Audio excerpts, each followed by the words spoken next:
Nuestro Señor le dijo a Santa Gertrudis la Grande, o la Magna, a quien se la celebra el 17 de noviembre, que la siguiente oración puede librar 1000 almas del purgatorio cada vez que se rece. Padre eterno, yo te ofrezco la preciosísima sangre de tu divino Hijo Jesús, en unión con las misas celebradas hoy día a través del mundo por todas las benditas almas del purgatorio y por todos los pecadores del mundo.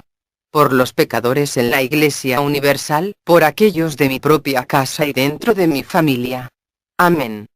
Gertrudis asegura que las almas liberadas del purgatorio nos protegerán por medio de sus oraciones y bendiciones para aquellos que recen esta oración. Pronto Gertrudis la Grande escribirá que Nuestra Señora, la Santísima Virgen, le aseguró que si rezamos estas oraciones, con fe, podremos liberar muchas, pero muchísimas almas.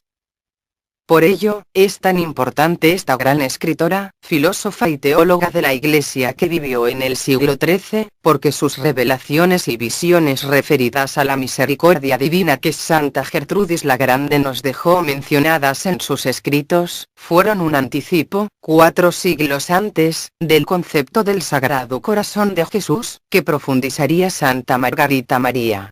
Y como si fuera poco, ella fue también la primera en mencionar a la sangre y el agua, vertidas por Cristo durante su crucifixión, como fuente de redención para las almas. 7 siglos antes, del concepto de la divina misericordia que nuestro Señor profundizara, en la década de 1930 con Santa Faustina Kowalska. Además, esta gran maestra, es una de las primeras precursoras de la devoción a San José de Nazaret. Pero incluso más. Cristo le anticipa a Santa Gertrudis las gracias obtenidas por asistir a la Santa Misa. Él le dice: 1. La misa es la continuación del Calvario. 2. Cada misa vale tanto como la vida, sufrimientos y muerte de nuestro Señor Jesucristo, ofrecidos en sacrificio. 3. La Santa Misa es el acto de desagravio más poderoso para expiar los pecados. 4. A la hora de la muerte, el consuelo más grande del alma consistirá de las misas oídas en vida. 5. Cada misa bien oída nos acompañará hasta el tribunal divino, suplicando perdón. 6. En la Santa Misa, según el fervor con que se asiste, se puede disminuir en grado mayor o menor, la pena temporal debida por los pecados. 7. Al asistir devotamente a la Santa Misa, se rinde el más grande homenaje a la sagrada humanidad de nuestro Señor. 8. En la Santa Misa, nuestro Señor Jesucristo ofrece expiación y desagravio por muchas omisiones y negligencias nuestras. 9.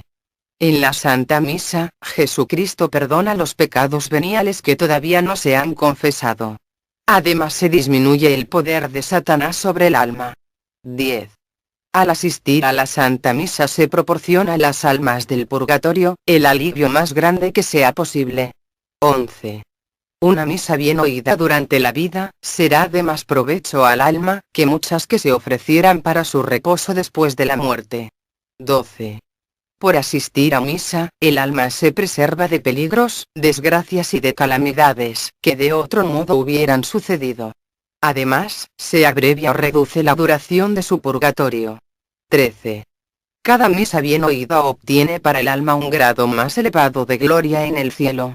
14. En la misa se recibe la bendición del sacerdote que nuestro Señor ratifica en el cielo.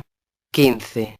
En la misa se arrodilla entre una multitud de los santos ángeles, que están presentes en actitud de profunda reverencia, durante el sacrificio adorable de la Santa Eucaristía. 16. En la Santa Misa se reciben bendiciones para todos los bienes y empresas temporales. Pero al recordar a Santa Gertrudis la Grande, no podemos dejar de recordar a su maestra y mentora, Santa Matilde de Aqueborn, a quien se la celebra 2 días más tarde, el 19 de noviembre. Y que recibió a la pequeña Gertrudis con tan solo 5 años de edad. El tema es que Matilde, junto a su hermana, también llamada Gertrudis pero de Aqueborn, la guiaron por el camino de la oración, del silencio y los ayunos para la salvación de los pecadores. Tanto Matilde como Gertrudis la Grande, figuran entre las más grandes y potentes santas místicas y visionarias. Pero, Gertrudis la Magna, es también una de las primeras maestras de oración para la salvación de las almas del purgatorio. Tuvo una variedad de potentes visiones acerca del purgatorio y del cielo. Gertrudis nació en la región de Sajonia, en el reino de Germania, en el año 1256. Solo se sabe de ella que era huérfana de madre. Por lo cual, a la edad de 5 años fue ingresada en el monasterio de Elfa, quedando a cargo de la maestra de novicias, que era Matilde de Aqueborn. Inició a temprana edad, cerca de los 10 años de edad, su aprendizaje monástico, realizando su noviciado y recibiendo una cuidadosa formación teológica, filosófica, literaria y musical. Hacia los 14 años de edad, tomó el hábito en el convento de Elfa, del que probablemente no había salido desde la niñez. Durante su juventud, Gertrudis, que era muy atractiva e inteligente, llegó a ser una estudiosa del latín. Se dedicaba a la copia de manuscritos, la costura y las labores agrícolas de la huerta monástica. Fue segunda voz a las órdenes de Matilde de Aqueborn, la ruiseñor del Señor, que siempre fue la voz principal. El 27 de enero de 1281, cuando Gertrudis cumplió los 25 años de edad, tuvo su primera experiencia mística, que supondría un profundo cambio en su vida. Ella misma lo relata. Aunque yo sabía que me hallaba en el dormitorio, me parecía que me encontraba en el rincón del coro donde solía hacer mis tibias oraciones, y entonces vi ante mí a un joven sonriente lleno de encanto y belleza. Parecía tener unos 16 años, y era tan atractivo que mis ojos no habrían podido desear ver nada mejor. Con rostro colmado de bondad, me dirigió estas dulces frases. ¿Por qué te consumes de pena? ¿Acaso no tienes consejero, que te dejas abatir de ese modo por el dolor? Mientras pronunciaba esas palabras, me pareció estar en el coro, en ese rincón donde habitualmente rezo tibiamente muchas veces desconcentrada, y allí oí la continuación de las frases. Confía en mí, yo te salvaré y te liberaré, no temas. Entonces, vi cómo su mano tomaba mi mano derecha como para ratificar solemnemente esas promesas. Luego añadió. Te he visto cómo has lamido la tierra con mis enemigos y has degustado entre las espinas algunas gotas de miel. Vuelve a mí y te embriagaré en el torrente de mi voluptuosidad divina. Mientras hablaba de ese modo, miré y vi entre él y yo un seto erizado de espinas que se extendía tan lejos que no distinguía su fin. No veía manera alguna de pasar hasta ese hermoso adolescente. Por lo que permanecía dubitativa, anhelando el tocar a mi Salvador y a punto de desfallecer, cuando él mismo me tomó de repente, levantándome sin dificultad alguna, me colocó a su lado. Reconocí entonces en esa mano que acababa de entregárseme en prenda, las joyas preciosas de las llagas sagradas que han anulado todos los títulos que podían oponérsenos y desde ese instante, mi alma recobró la calma y la serenidad. Comencé a caminar siguiendo el aroma de vuestros perfumes, y pronto probé la dulzura, la suavidad del yugo de vuestro amor, que anteriormente había considerado duro e insoportable. Luego de esto, en el año 1289, recibe la orden del Señor de poner por escrito sus visiones. Redacta el memorial de la abundancia de la divina misericordia y de los ejercicios espirituales. Solo por esta obra, sin considerar el resto de su obra, hace que se la considere teóloga del Sagrado Corazón de Jesús y precursora de su santa devoción. El mismo Cristo le reveló a Gertrudis el motivo de haberla elegido tan pequeña, sin padres o parientes. Yo te he elegido para habitar en ti, porque me deleito de que todo cuanto en ti se ama, es solo obra mía, de modo que quien no consigue entender los dones interiores, esto es, espirituales, que posee, al menos ame en ti mis dones exteriores que en ti resplandecen, como son tu inteligencia, tu elocuencia, y otros que proceden de mí, por lo cual yo te he apartado de todos tus parientes para que nadie te amase por el parentesco, sino que yo sea la causa del amor que te profesen tus amigos. Desde esa fecha, Gertrudis, que antes se había dedicado a lecturas mundanas, cambió por completo su preferencia en cuanto a lo que leía y dedicó todos sus tiempos libres a leer la Sagrada Biblia, los pensamientos de santos y santas, más los escritos de los santos padres, especialmente San Agustín y San Bernardo. Ella misma lo dice así. Cambié el estudio de ciencias naturales y de literatura, por el de la teología y la Sagrada Escritura. Y sus escritos muestran claramente la influencia de la liturgia y de sus lecturas privadas. Exteriormente, la vida de Santa Gertrudis era como la de cualquiera de las otras contemplativas. Gertrudis recuerda que el Señor la ha prevenido con paciencia compasiva e infinita misericordia, olvidando los años de infancia, de la adolescencia y de la juventud, que transcurrieron en una ceguera tal que si mi piadoso Señor Jesucristo no me hubiera dado un horror natural por el mal, y una atracción por el bien, con los sabios consejos de mi entorno, me parece que habría caído en todas las ocasiones de pecado, sin remordimientos de conciencia alguno, tal como si hubiera sido una absoluta pagana y, sin embargo, gracias a tu misericordia Señor, me elegisteis desde mi más tierna infancia, a fin de hacer que creciera en medio de las vírgenes consagradas, en el santuario bendito de la vida religiosa. Allí, yo reflexionaba en lo que podría completar los encantos de ese lugar, y notaba que solamente faltaba la presencia de un amigo afectuoso, agradable y capaz de deleitar mi soledad con una palabra. Entonces vos, oh Dios mío, me hicisteis comprender que si, mediante continua gratitud, hiciera remontar hacia vos las gracias que me colman, si me esforzara por crecer en virtudes, si además, despreciando todo lo que es terrenal, tomara como las palomas el vuelo libre hacia las cosas del cielo, entonces mi corazón se convertiría para vos en una morada llena de encantos. Pasé todo el día meditando esos pensamientos y, por la noche, arrodillándome para rezar, el siguiente pasaje del Evangelio golpeó de súbito mi alma, el versículo que dice: Si alguno me ama guardará mi palabra, y mi Padre le amará, y vendremos a él, y haremos morada en él. Al instante, sentí que mi corazón de barro se había convertido en vuestra morada.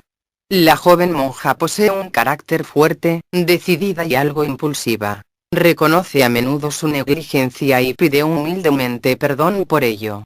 Siente pasión por las actividades del espíritu y busca en ellas, principalmente, su complacencia. Si bien es cierto que ama al Señor y que se muestra asidua al santo oficio, se aplica sobre todo a satisfacer su sensibilidad artística. Solía copiar pasajes de la Sagrada Escritura y componer pequeños comentarios para sus hermanas en la comunidad, pero ella se distinguía por su caridad para con los difuntos y por su libertad de espíritu. El mejor ejemplo de esto último es su reacción ante las muertes súbitas e inesperadas. Deseo con toda el alma tener el consuelo de recibir los últimos sacramentos, que dan la salud al alma. Sin embargo, la mejor preparación para la muerte es tener presente que Dios escoge la hora. Estoy absolutamente cierta de que ya sea que tenga una muerte súbita o prevista, no me faltará la misericordia del Señor, sin la cual no podría salvarme en ninguno de los dos casos.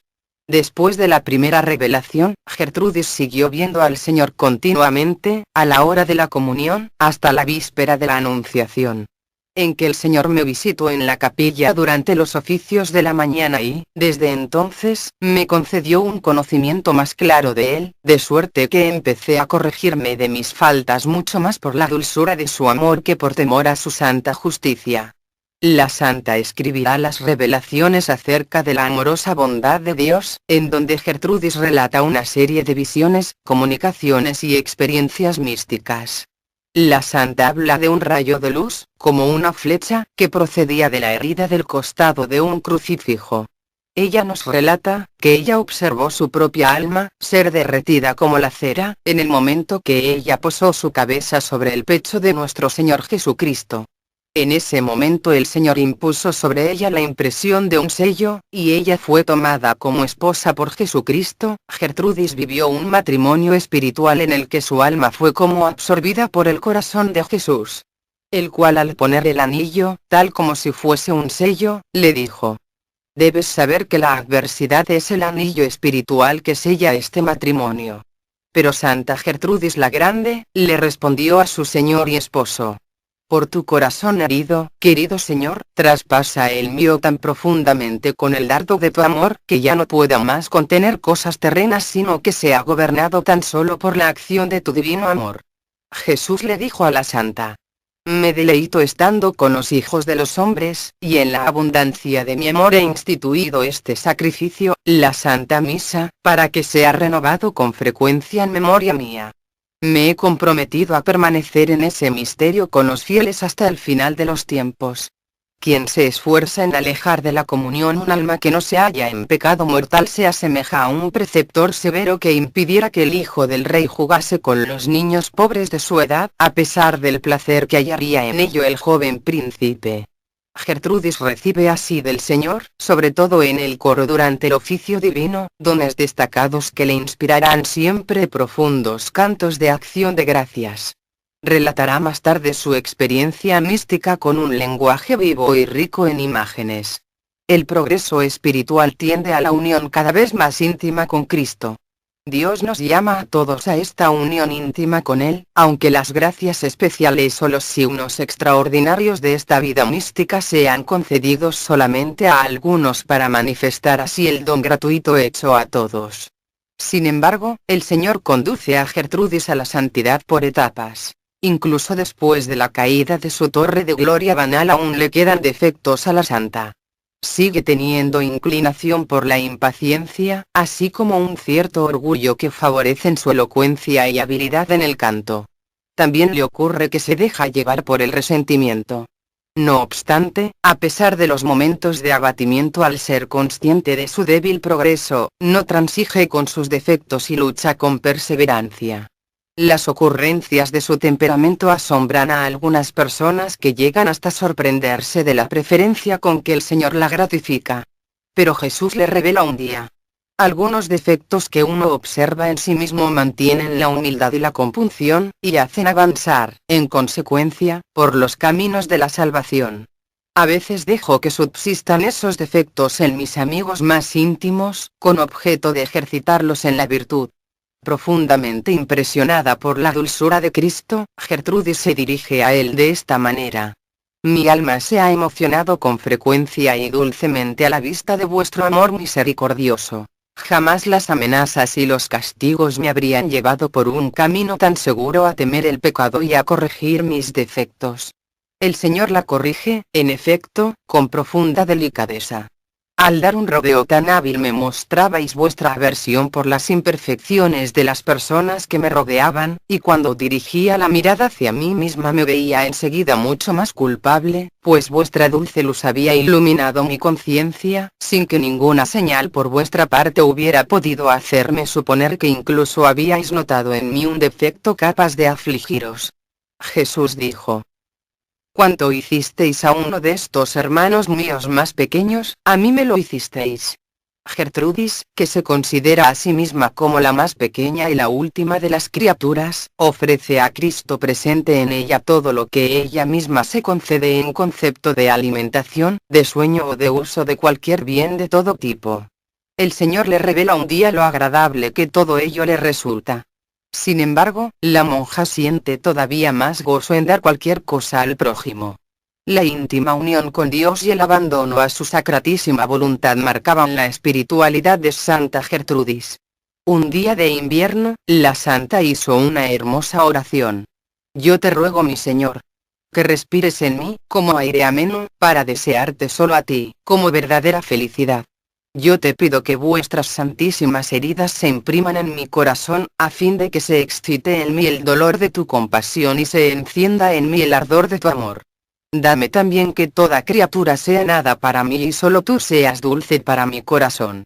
Esa oración me gustó tanto y explicitaba de tal modo el anhelo que llevaba en mi alma, que la repetía incontables veces, con fervor creciente. Pasados algunos días, después de vísperas, mientras me encontraba repasando con devoción en mi memoria estas cosas, sentí que en lo más hondo de mi indignidad, yo recibía todo lo que en dicha oración había pedido, esto es, que en el interior de mi corazón y, por así decirlo, en los lugares determinados, se imprimían los estigmas, dignos de respeto y de adoración, de las santas llagas de nuestro Redentor, llagas por las cuales tú has sanado mi alma y la has embriagado con el néctar de tu amor. En otra ocasión le manifesté a Jesús las llamaradas que consumían mi alma.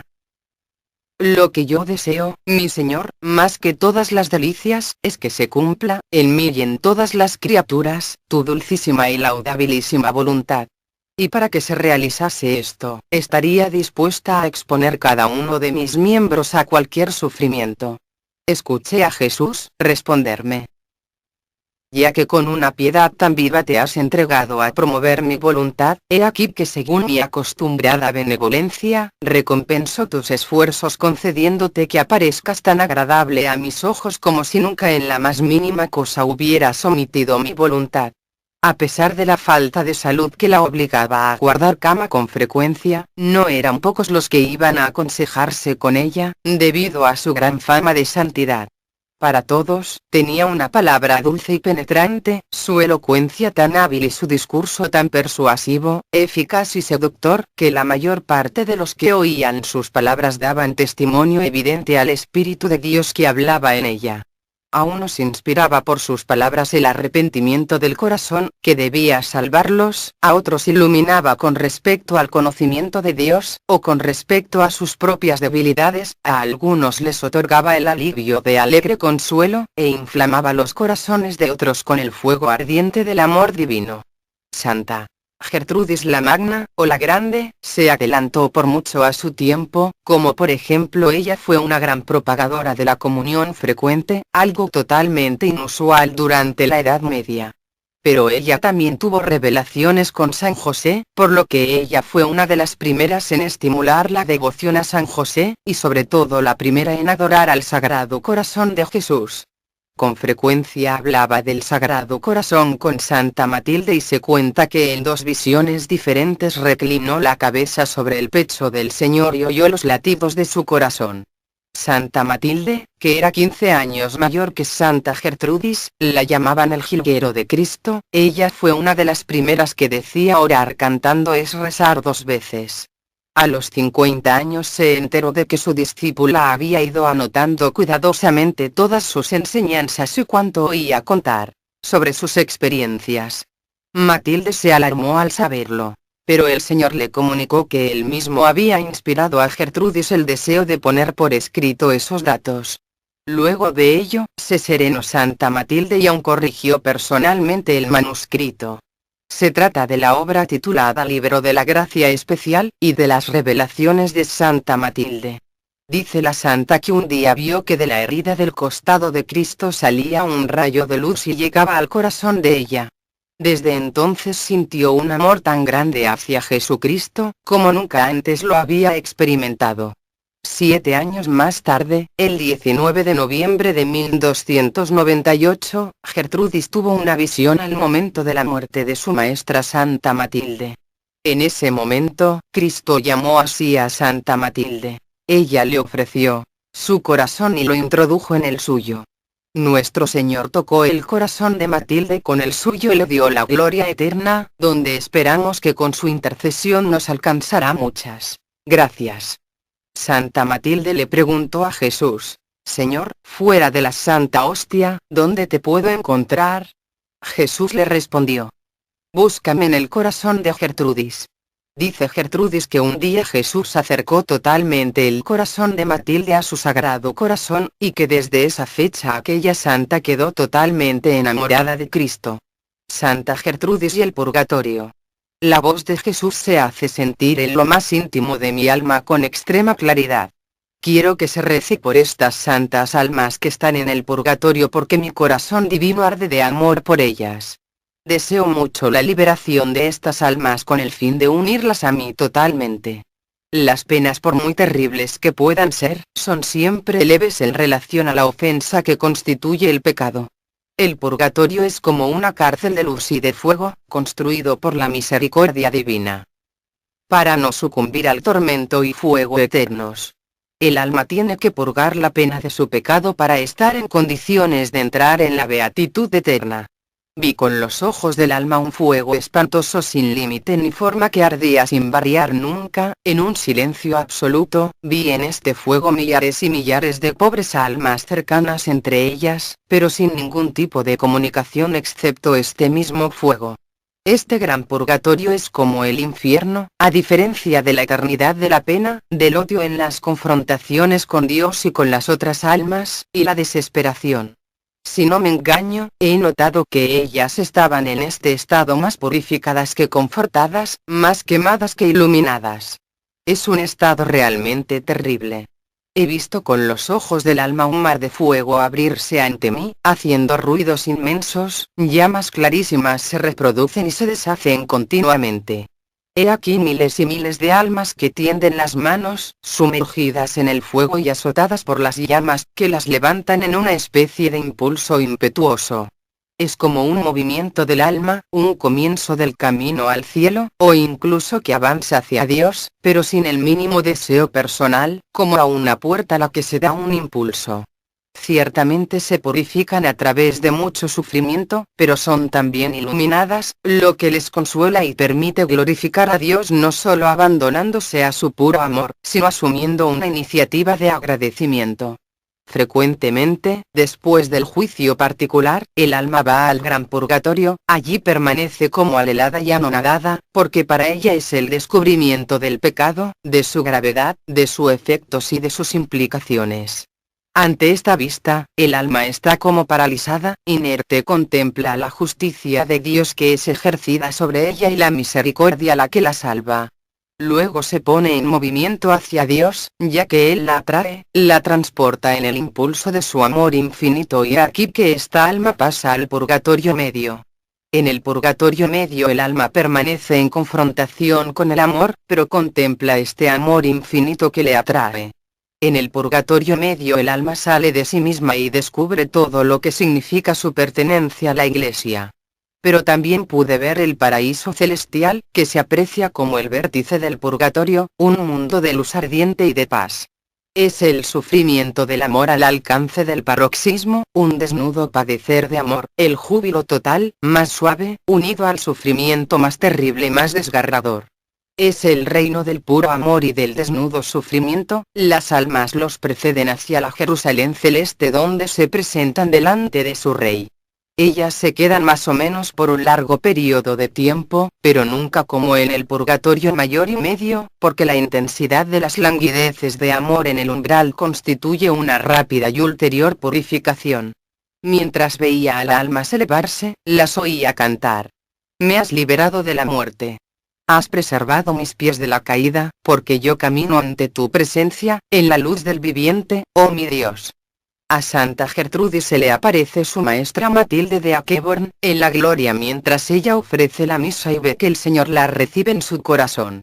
En estas visiones, Gertrudis ve la conexión entre el Sagrado Corazón, la misa y las almas de los difuntos. Gertrudis también asiste en la muerte de Matilde, y ve que Jesús acerca los labios de la agonizante a la herida del Divino Corazón. Totalmente diferente sería lo que le ocurriría a Gertrudis, mientras rogaba un día por un sacerdote, que había muerto hacía poco. Sorpresa le causó el ver a esa alma con el aspecto de un sapo repugnante, quemado interiormente en forma horrible y atormentado de varias penas a causa de sus pecados. Parecía que tenía algo malo debajo de su brazo y un peso enorme lo obligaba a estar curvado hasta el suelo, sin poderse enderezar. Gertrudis comprendió que ella lo apreciaba encorvado y con forma de sapo porque durante su vida religiosa había descuidado elevar su mente a las cosas divinas. Además entendió que el dolor que llevaba debajo de su brazo era debido al hecho de que había trabajado con el permiso del superior para adquirir bienes temporales y había escondido sus ganancias. Tenía que pagar por su desobediencia. Gertrudis, habiendo recitado los salmos prescritos por aquella misma alma, preguntó al Señor si tendría alguna ventaja. Ciertamente, respondió Jesús, las almas purgantes vienen y levantan tales sufragios, incluso también las oraciones breves pero dichas con fervor son de mucho provecho para ellas. Una noche vi a mi sagrado Señor, que aparecía acompañado por San Juan Evangelista. Cuando me acerqué a escuchar el palpitar del Divino Corazón de Jesús, me torné hacia San Juan, quien estaba también presente, y le pregunté: ¿escuchó acaso lo mismo en la última cena, cuando se reclinó sobre el pecho del Señor? Y si así era, ¿por qué no lo había relatado en su Evangelio? San Juan me contestó que la revelación del Sagrado Corazón de Jesús estaba reservada para tiempos posteriores, cuando el mundo, aumentando en frialdad y tibieza espiritual, necesitaría ser reavivado en el amor. Yo, como me sorprendo del dulce amor de mi compasivo Jesús hacia sus pobres criaturas, tal como es mi caso, que soy un vil gusano, reptando en mis negligencias y pecados. Todo lo hace el Señor por su mera y compasivísima misericordia. Durante sus últimos años de vida, se dedica a completar sus obras, entre las cuales están, el libro de los ejercicios espirituales. Un libro de oraciones compuesto íntegramente por Gertrudis. La finalidad es reavivar el fervor religioso mediante la meditación. Son 7 ejercicios, que responden a los momentos más importantes de la vida de un consagrado a Cristo. Primero el bautismo, segundo la conversión, tercero la consagración virginal, cuarto la profesión monástica, quinto la alabanza divina, sexto la muerte, y séptimo el rechazo a la vida mundanal, entendida como tal, el encuentro con el divino esposo. Toda la obra de Gertrudis se organiza en torno a la vida monástica, cuyo centro es la liturgia de las horas, la Eucaristía y la lectura divina. Su espiritualidad es de carácter cristocéntrico, destacando especialmente la imagen del corazón de Jesús, símbolo del amor divino. Sus obras, junto con la de Matilde de Aqueborn, son uno de los testimonios más antiguos de esta devoción. La presencia de la Virgen María también es muy importante para la santa. María es la Madre espiritual por esencia, una protectora y una maestra para alcanzar la unión más perfecta con Cristo. En la festividad de la purificación, el 2 de febrero de 1288, Gertrudis se halla en cama por una enfermedad, que solamente la abandonará en ciertos momentos de respiro. Conminada por nuestro Señor, relata por escrito los favores celestiales de los que ha sido beneficiaria, realizando plenamente su vocación de ser testigo, para la posteridad, de los tesoros del corazón de Jesús. Ese libro que es mío, le dice un día Jesús, se titulará El Heraldo del Amor Divino, porque en él se degustará por adelantado una parte de la sobreabundancia de mi amor divino. También le explica a Gertrudis el motivo de recibir tantas gracias diversas e inefables que ella se esfuerza de formular por escrito. Si actúa de ese modo es porque te he asentado para que seas la luz de las naciones, para que ilumines a gran número de ellas, y es necesario que en tu libro, todos encuentren según sus diversas necesidades lo que conviene para consolarlos e instruirlos. En la actualidad, de su intensa actividad como escritora solo queda El Heraldo del Amor Divino, las revelaciones y los ejercicios espirituales, verdaderas joyas de la literatura espiritual. Dirigiéndose a Jesús, Gertrudis escribe: Mi Señor, me habéis admitido en la incomparable familiaridad de vuestra ternura, ofreciéndome la muy noble arca de vuestra divinidad, es decir, vuestro sagrado corazón, para que halle en él mis delicias. Un día se lamenta de no poder evitar las imperfecciones que saturan su vida, y Jesús le responde: Ofrezco a los ojos de tu alma mi corazón sagrado, órgano de la adorable Trinidad, a fin de que le pidas que repare la imperfección de tu vida y que te haga perfectamente agradable a mis ojos. Como quiera que Gertrudis permanece incrédula ante una oferta tan preciada, Jesús la anima en estos términos: Hija, si tuvieras una voz sonora y agradable, y si te gustara cantar, a la vez que cerca de ti se hallara una persona de voz discordante, ¿acaso no te indignarías de que ella quisiera ejecutar una melodía que tú podrías producir con tanta facilidad y encanto? Del mismo modo, mi corazón sagrado espera y desea que le invites, bien mediante tus palabras, bien incluso mediante una señal, a cumplir y perfeccionar contigo los actos de la vida, y desea hacerte ese favor con gozo lleno de amor. Respecto a las virtudes, tiene una visión positiva, en clave de acogida de la gracia divina y de progresiva unión con Cristo, que tiene que conllevar una lucha constante en contra de los vicios y las pasiones mundanas, entre las cuales están los placeres de la gula y los carnales. Junto a esto desarrolla la idea de la suplencia de Cristo, por la que el amor de Jesús le lleva a suplir y subsanar con sus méritos y virtudes salvíficas, la insuficiencia del hombre para salvarse. Todo ello entrega al hombre la libertad para elegir qué camino seguir en la vida. Quizá este sea el rasgo que más llamó la atención a sus lectores. Porque a diferencia de las criaturas mundanas, Gertrudis se siente soberanamente libre confiando plenamente en el amor y la misericordia de Cristo. Esto la convirtió en una teóloga intrépida, manifestándolo por ejemplo en su práctica de comulgar siempre que podía, algo impensable para su tiempo. Ella enseñaba a esmerarse por medio de las oraciones, los ayunos, los silencios, y los ejercicios necesarios para prepararse. En el año 1294, el convento es invadido por soldados a causa de un conflicto que devasta Turingia.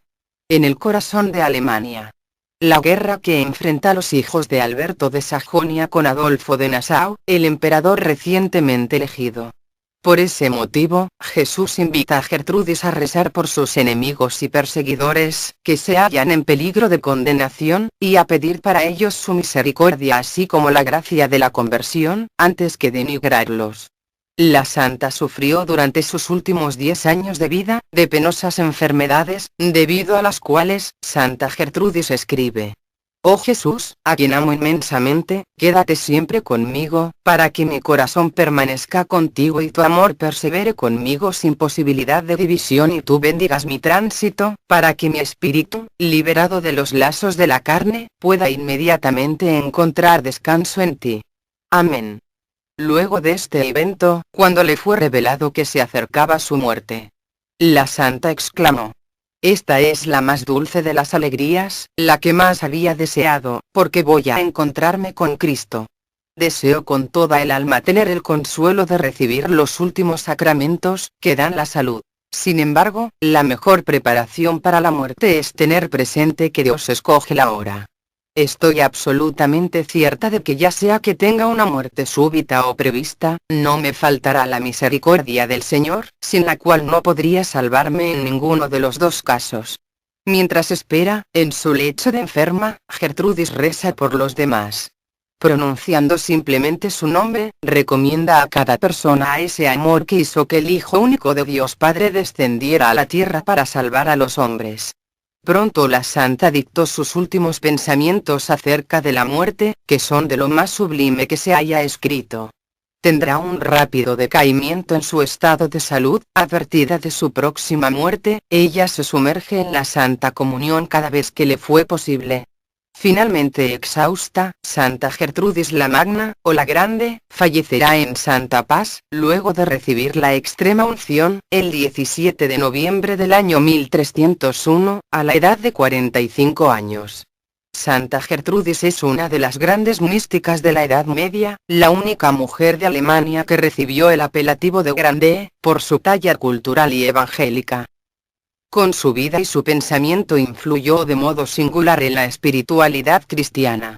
Santa Gertrudis la Magna, es conocida en la historia de la espiritualidad, como la Santa de la Humanidad de Cristo, porque su espiritualidad y su experiencia mística se centran en el misterio de la encarnación del Verbo de Dios. Se la considera teóloga del Sagrado Corazón de Jesús y precursora de su devoción, porque este misterio ocupa un lugar central en sus revelaciones y encuentra en sus escritos una expresión viva y ardiente. Se la tiene también como modelo de espiritualidad litúrgica, dado que su vida mística, referida siempre a los misterios de la fe celebrados en la Iglesia, manifiesta el desarrollo pleno de las virtualidades íncitas al bautismo para todo cristiano, cuya cima es la unión con Dios. En el año 1342, el monasterio de Elfa fue destruido, lo que causó que Matilde y Gertrudis pasaran al olvido.